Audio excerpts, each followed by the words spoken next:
भारत और इंग्लैंड के बीच तीसरे क्रिकेट टेस्ट मैच का आज चौथा दिन है। 3 दिन के खेल समाप्ति के बाद जो मैच की स्थिति है उसमें मैच पर भारत की पकड़ साफ मजबूत दिख रही है। भारत को 322 रनों की बढ़त मिल चुकी है। दूसरी पारी में भारतीय टीम ने 2 विकेट के नुकसान पर 196 रन बनाए हैं और भारत का इरादा अब आगे कम से कम और 150 रन बनाने का होगा। तो क्या कुछ होगा चौथे दिन और भारत को क्या करने की जरूरत है, उसका गेम प्लान क्या हो सकता है, इस पर हम लोग चर्चा करेंगे। नमस्कार, आप देख रहे हैं न्यूज बाइस्कोप और मैं हूं राकेश रंजन। वर्तमान सीरीज का तीसरा क्रिकेट टेस्ट मैच जो कि राजकोट में खेला जा रहा है उसका आज चौथा दिन है और भारतीय टीम आज इस मैच पर अपना शिकंजा और कसने के इरादे से मैदान पर उतरने वाली है। तो भारतीय टीम को करना क्या है, देखिए उसके पास ऑलरेडी 322 रनों की बढ़त हो चुकी है।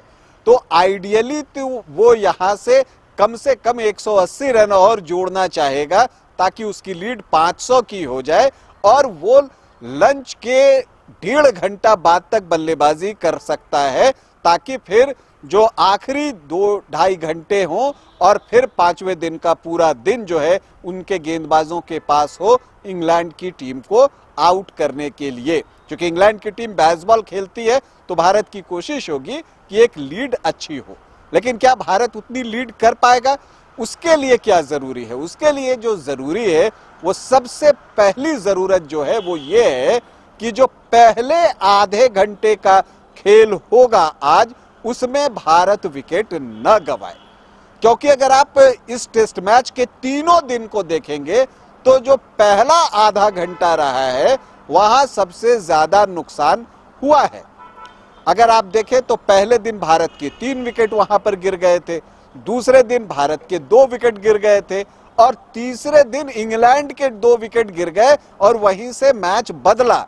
तो इसीलिए जो पहला आधा घंटा है वो भारत के लिए बेहद महत्वपूर्ण है और वहां जरूरी है कि शुभमन गिल और कुलदीप यादव जो कि नाइट वॉचमैन के रूप में एक बार फिर से इस टेस्ट मैच में उतरे हैं वो अपना विकेट संभाल कर रखें। तो ये बड़ी चुनौती होगी।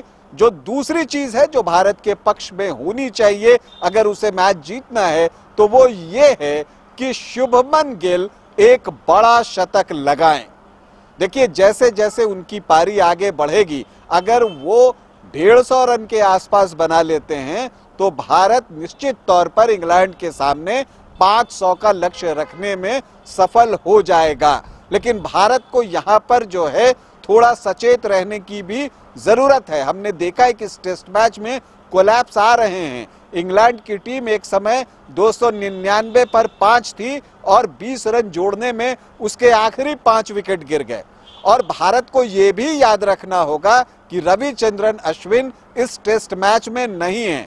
तो उनके नहीं होने का जो मतलब है वो बहुत बड़ा होता है, क्योंकि एक तो वो बल्लेबाजी नहीं करेंगे।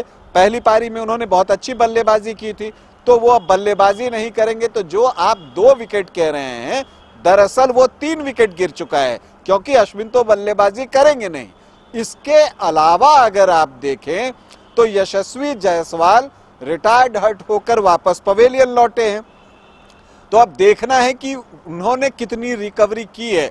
अगर वो रिकवर कर जाएंगे तब तो फिर बल्लेबाजी के लिए आएंगे और अगर वो रिकवर नहीं करते हैं तो हो सकता है वो बल्लेबाजी के लिए न आए, क्योंकि चौथा टेस्ट मैच रांची में बहुत जल्द जो है वो शुरू होने वाला है 23 फरवरी से। तो इसलिए जो है उस टेस्ट मैच को देखते हुए उन्हें विश्राम भी दिया जा सकता है।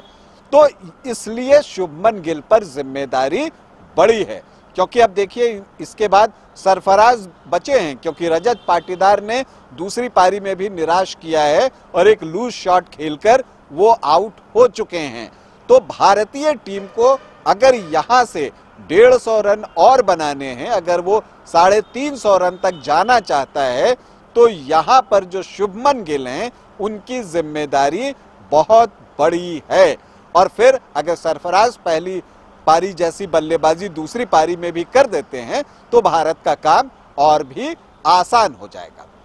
इसके बाद आज ये आप मानकर चलिए कि इंग्लैंड की टीम भी बल्लेबाजी करेगी, तो जो भारत को करना है वो ये करना है कि उनकी गेंदबाजी बहुत सटीक होनी चाहिए।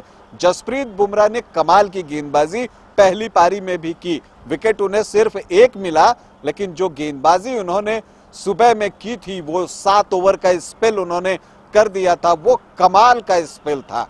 और इंग्लैंड की टीम तमाम तरह की मुश्किलों में वहीं से आई। तो जसप्रीत बुमराह जो कि इस पूरी सीरीज में अच्छी गेंदबाजी कर रहे हैं, अश्विन की अनुपस्थिति में उनके ऊपर बड़ी जिम्मेदारी होगी, और बड़ी जिम्मेदारी होगी कुलदीप यादव और रविंद्र जडेजा के ऊपर भी, क्योंकि विकेट में अब धीरे धीरे टर्न बढ़ रहा है, और जो टर्न बढ़ रहा है उसमें स्पिनर्स को उसका फायदा उठाना होगा।